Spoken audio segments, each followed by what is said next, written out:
Okay, and coming up next, we got Warlock by R Koontz from 1972, published by Lancer. I can't remember right now who the illustrator is on the front of this, but he was somewhat famous or became famous later on.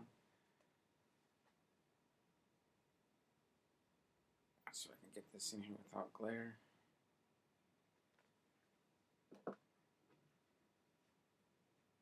Okay. So page 171 of Catherine Ramsland's biography of Koontz. Of this, she says, told in 3 parts, the story features a hero, Shaker Sandow, who has psionic powers. He must journey to an ancient land, must journey to an alien land to locate devices or the defense of Darkland. The time is some 800 years after mankind has settled space colonies, altered their genetics, and created new races. For Sandow, it is a personal quest as well.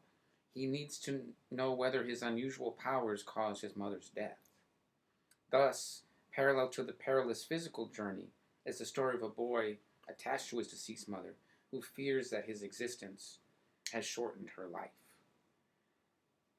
And she's implying that that's what happened to Dean Koontz's mother, right? Well, it kind of goes into more detail in the biography, but his mother died early.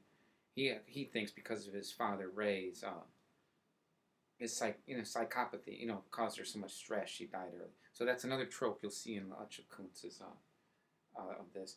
I honestly have to admit, I read this when I was extremely drunk. I was like camping, so I don't remember. I don't remember a lot about it. I remember it was good. It was just I was taking notes. Luckily, there. All I wrote was the word warlock is never used in this book, despite the title. Instead, wizards, or whatever you want to call them, are called shakers. Shaker Sandow is asked to lead an expedition to find ancient artifacts from a time that people don't remember, which they call the blank.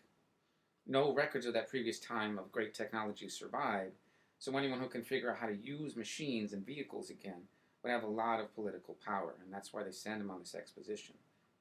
The book reminded me a lot of an old 80s cartoon called The Visionaries. Really awesome cartoon I used to love when I was a kid. You can find it on YouTube, I think. I recommend it.